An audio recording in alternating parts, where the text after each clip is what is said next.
আসসালামু আলাইকুম। ওয়াইটি শামীম ব্রো চ্যানেলের পক্ষ থেকে সবাইকে জানাই আসসালামু আলাইকুম। আশা করি আপনারা সকলে ভালো আছেন। আলহামদুলিল্লাহ আপনাদের দোয়া ভালোবাসা আমিও ভালো আছি। এই চ্যানেলটা আপনারা জানেন মূলত এই চ্যানেলের মধ্যে আমরা ইসলামিক কনটেন্ট ক্রিয়েট করে থাকি।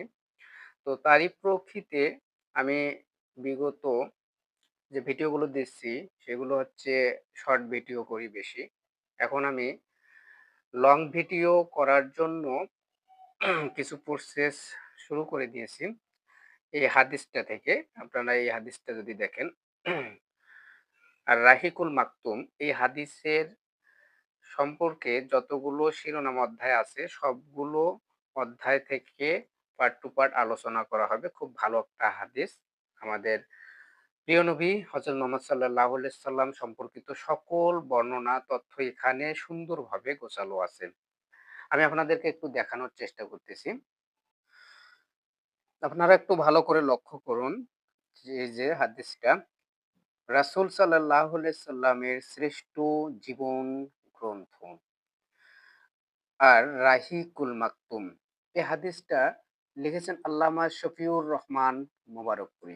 আমরা যদি একটু এর ভেতরের দিকটা দেখি এই হাদিসের এই যে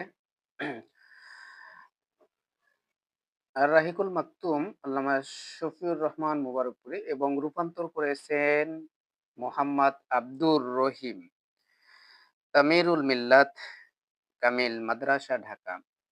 এখন আজকে এই হাদিস সম্পর্কে যেহেতু আমরা ভিডিও ক্রমে ধাপে ধাপে প্রতিটা অধ্যায়ের বানাবো।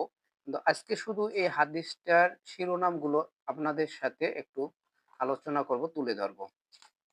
তো আমরা একটু সূচি পর্বে যাই।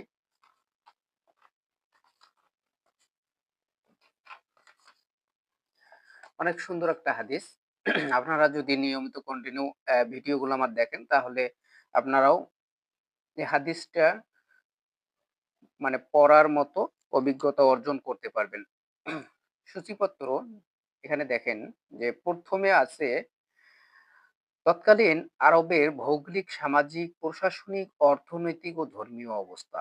এর মধ্যে কিছু ভাগ আছে যেমন গোত্রসমূহ আরব গোত্রসমূহ আমি একটু আঙ্গুল দিয়ে দেখাই যে আরব গোত্রসমূহ, তারপরে আরবের প্রশাসনিক অবস্থা, ইয়েমেনের প্রশাসনিক অবস্থা, হিরার প্রশাসনিক অবস্থা, সিরিয়ার প্রশাসনিক অবস্থা, আরবের অন্য অঞ্চলের প্রশাসনিক অবস্থা, রাজনৈতিক অবস্থা। অর্থাৎ এখানে ভৌগোলিক, রাজনৈতিক এবং অর্থনৈতিক সবগুলো বিষয় তুলে ধরা হয়েছে। তারপরে এখানে বলছে যে আরবের দ্বীনি আকীদা ও ধর্মীয় মতবাদ। এখানে একটু যদি আমরা লক্ষ্য করি যে আরবের দ্বীনি আকীদাগুলো কিরকম ছিল। যেমন এখানে দেখেন যে ইব্রাহিমের ধর্মে কুরাইশদের দ্বারা বেদায়াত সংমিশ্রণ, সাধারণ ধর্মীয় অবস্থা, অন্ধকার যুগের কিছু সামাজিক চিত্র, সামাজিক অবস্থা, আর্থিক অবস্থা, চারিত্রিক অবস্থা, সবগুলো অবস্থায় আরবে কিরকম ছিল সব এখানে তুলে ধরা হয়েছে। যদি আমরা এগুলো পড়ি তাহলে আমরা সব বুঝতে পারবো সুন্দর করে। তারপরে হচ্ছে রাসূলে পাক সাল্লাল্লাহু আলাইহি সাল্লাম এর বংশ পরিচয়।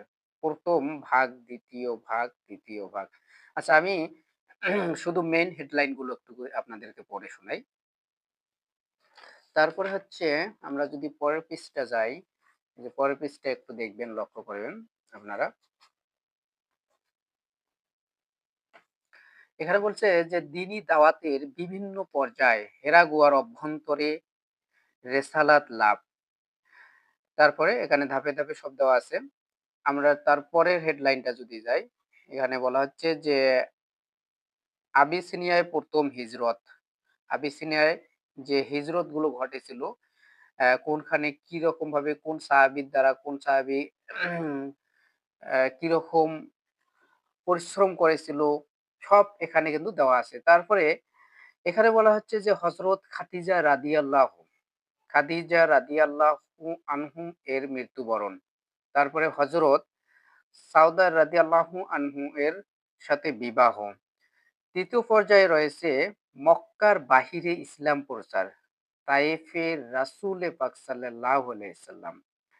তারপরে হযরত আয়েশা রাদিয়াল্লাহু তাআলা আনহু এর সাথে বিবাহ। মিরাজের ঘটনা আছে। মিরাজের ঘটনাটা আমি পড়ছিলাম। অনেক সুন্দর করে এখানে মিরাজের ঘটনাটা উপস্থাপন করা হয়েছে। রাসূলে পাক সাল্লাল্লাহু আলাইহি সাল্লামের হিজরত। এখন যদি আমরা পর পৃষ্ঠা যাই, ভিডিওটা একটু লং হয়ে যাচ্ছে। তারপরও কষ্ট করে একটু ধৈর্য সহকারে দেখবেন। রাসূলে পাক সাল্লাল্লাহু আলাইহি সাল্লামের মদিনায় প্রবেশ, ১ম পর্যায়ে নতুন সমাজ ব্যবস্থার রূপায়ণ, মসজিদে নববী নির্মাণ। এখানে কিন্তু সবগুলো পার্ট ধাপে, ধাপে দেওয়া আছে।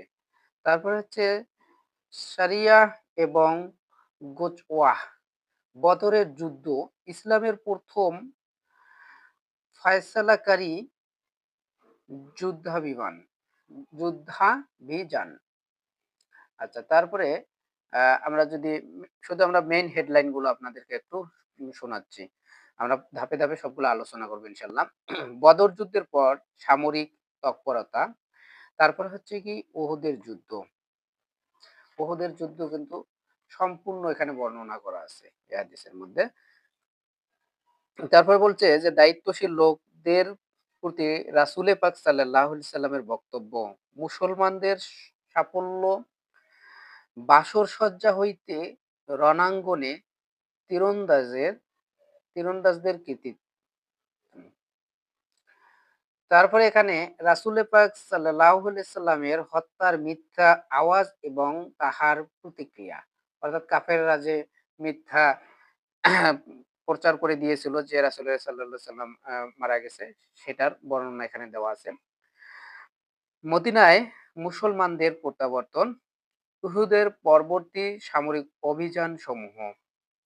তারপরে হচ্ছে পরিখা এবং কুরাইজার যুদ্ধের পরবর্তী সামরিক অভিযান সমূহ। এরপর হচ্ছে যে গোজওয়া এ বনু মুস্তালিক। তারপরের পৃষ্ঠায় যদি আমরা একটু যাই, ভিডিওটা আমরা বেশি করব না। ভিডিওটা অলরেডি আমাদের ৭ মিনিট